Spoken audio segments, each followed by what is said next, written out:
continually when I'm talking to new affiliates that are doing content, I'm looking at their sites and saying, hey, do you have opt-in? Or are you getting a chance to communicate with your audience by email? Because if you're not, you're missing out.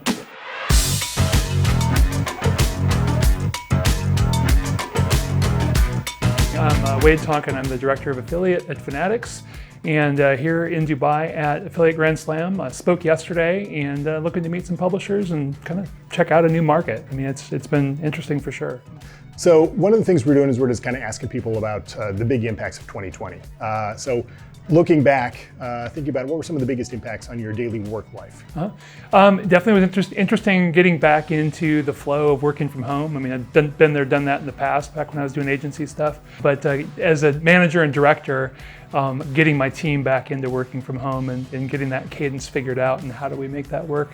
But in the end, I think it ended up being good for everybody. And as a company at Fanatics, we made some decisions that we want to continue doing a little bit more of that and giving people flexibility to work from wherever they need to, which I think has been fantastic. Having that flexibility has been great. It's allowed people to have a lot more time with their families and work on fitness and work on other stuff that you don't get when you're always going to the office.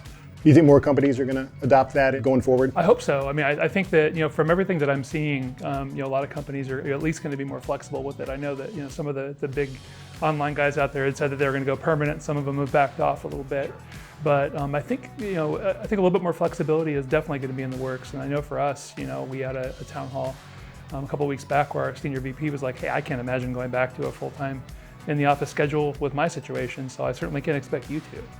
What about from just a personal standpoint? What kind of impacts did you notice? Oh man, it was a really kind of all over the place year for me. I mean, I was able to kind of recommit to fitness, which you've been watching my fitness journey, and I was able to get down to like an all-time low weight. And then I discovered the Jacksonville Bourbon and Whiskey Society and found some lost weight and getting that back down again. But I think it's really been interesting. I mean, you got to spend some more time with the family. My kids are getting older, so it's one of those things where you got only so much time with them, and being able to reconnect with them and spend a little bit more time with them doing stuff's been fun.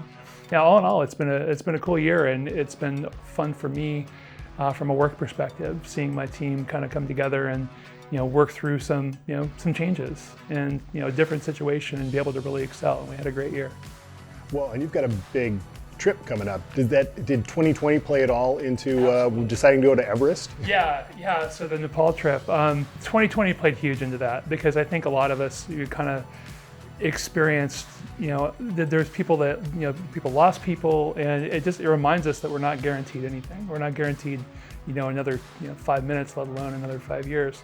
And so we had a pretty good year from a business perspective. Got a nice bonus out of it, and said, what the hell? Let's go out and do something big. And so, rounded up some friends that also wanted to do something big, and we're going to head to Nepal and trek to Everest Base Camp and see some stuff that we might not otherwise have seen. What do you kind of see as a future for email marketing going forward from here? I think email is going to continue to grow.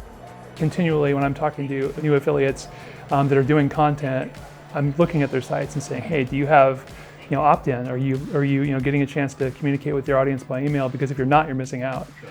And I think that with all the privacy restrictions that are coming on mobile and whatnot, I think continuing to be able to have that relationship through email is going to be huge, and it's still a huge driver for Fanatics. And so I think it's going to be an important piece of things, and people need to continue to invest.